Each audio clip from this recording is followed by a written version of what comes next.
Hi everyone, खुशबू study blog में आप सभी का स्वागत है। आई होप आप सब बढ़िया होंगे। और आप लोगों की पढ़ाई कैसे चल रही है? आप लोग का एग्ज़ाम कब क्या कैसे है बताइएगा। बिहार स्टेट वाली मेरी एग्ज़ाम 24 को है, इसलिए मेरी भी प्रिपरेशन भी चल रही है अच्छे से। लेकिन हाँ, यही है कि अभी बाबू है तो थोड़ा सा तो प्रॉब्लम हो ही जाती है बाबू के साथ। बट यही है कि सुबह में बाबू अभी सोती है तो 9 बजे तक वो सुबह के सोई रहती है, तो मतलब मुझे ज़्यादा टाच ही नहीं होता है। मैं सुबह में आराम से 6:30 तक मैं सारा काम करके फ्री हो जाती हूँ। तो फिर 6:30 से लेके वही 9 बजे तक अप्रोक्सीमेटली मैं पढ़ लेती हूँ। फिर उसके बाद बाबू जब जगती है तो फिर मुझे जो काम करने होते हैं वो मैं करती उड़ती हूँ। फिर उसके बाद वैसे भी कुछ 2 दिन से कुछ ज़्यादा काम नहीं रहते हैं, क्योंकि मेरे हस्बैंड है वो भी सुबह जाते हैं तो वो रात को ही आते हैं कहीं एक बार, क्योंकि अभी बीच स्कूल में किसी चीज़ का एग्ज़ाम चल रहा है तो उन लोग का भी शिफ्टिंग दिया हुआ है, तो इस कारण वो भी जाते हैं तो एक रात को ही अब आते हैं। तो मुझे दोबारा खाना वाना भी बनाना नहीं पड़ता है।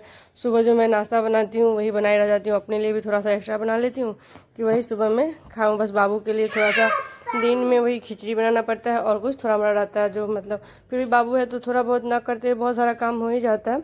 और ऊपर से जब बाबू जग जाती है तब तो बिल्कुल पढ़ने नहीं देती है। इसलिए आप लोग बताइए कि आप लोग क्या कैसे कर रहे हैं।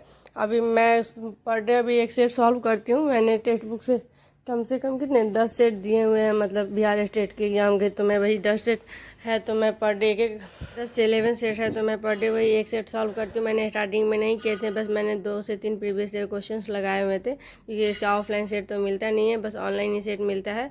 तो मैं वहीं से सॉल्व करती हूँ। मतलब यही समझिए ना कि मेरे लेडीज़ को है वो तो 60 पे पास है, मतलब 120 के एग्ज़ाम होंगे उसमें आपको हाँ उसमें 60 पे पास है मतलब। लेकिन ये कि मतलब आप 100 का अप्रोक्सीमेटली मान के चलिए कि अगर यहाँ पे आपको 100 आएंगे तब समझिए कि वहाँ पे 70-80 के आसपास आ जाएंगे। बाई चांस मान लीजिए कभी क्वेश्चन कुछ हार्ड ही आ गया, कभी कुछ क्वेश्चन नॉर्मली आता है तो कोई प्रॉब्लम नहीं है। 50 नंबर मतलब 150 के एग्ज़ाम होते हैं। 100 का आपका जो सब्जेक्ट रहता है वो रहेगा, 50 नंबर का आपका मतलब इधर 30 नंबर का CTP रहेगा, 20 नंबर का जनरल रहता है।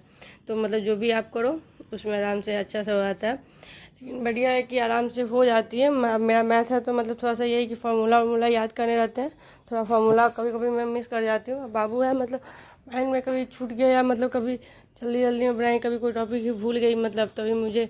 और सारे चैप्टर से मैंने जो मुझे लगे हैं कि हाँ इससे ज़्यादा क्वेश्चन आते हैं, अभी फ़िलहाल मैं सिर्फ वही सब देख रही हूँ जहाँ जो प्रॉब्लम है वही देख, क्योंकि कोई नया टॉपिक अभी स्टार्ट भी करूँगी तो कोई नया टॉपिक मैं कवर नहीं कर पाऊँगी। तो उससे अच्छा है कि मतलब जो जहाँ है उसको छोड़ दो, और जो आपके हैं मतलब जहाँ पे आपको पता है कि ये मेरे नंबर आ जा रहे हैं अच्छे से, तो आप उसी टॉपिक को रिवाइज करो। इसलिए मैं पर डे भी कम से कम एक सेट जरूर सॉल्व कर लेती हूँ। अगर आप सेट नहीं भी सॉल्व कर पा रहे हैं तो कम से कम आपके जो 100 नंबर वाले हैं उसको आप किसी भी तरह थोड़ा सा रिवीजन करते रहिए, मतलब इसलिए बेस्ट रहेगा। क्योंकि वो आपके 100 में अगर अच्छे खासे मार्क्स आ गए ना तो इधर आप थोड़ा बहुत भी देखे रहेंगे तो आपको 10 से 15 अगर 20 भी नंबर आ जाएंगे तो फिर भी आपका पास हो जाएगा, क्योंकि मेनली तो ये पास होने के लिए ही है। लेकिन हाँ, अगर अच्छे खासे नंबर आ जाएंगे तो हमारे लिए बेनिफिट है, क्योंकि आगे भी हमारे काम आएंगे।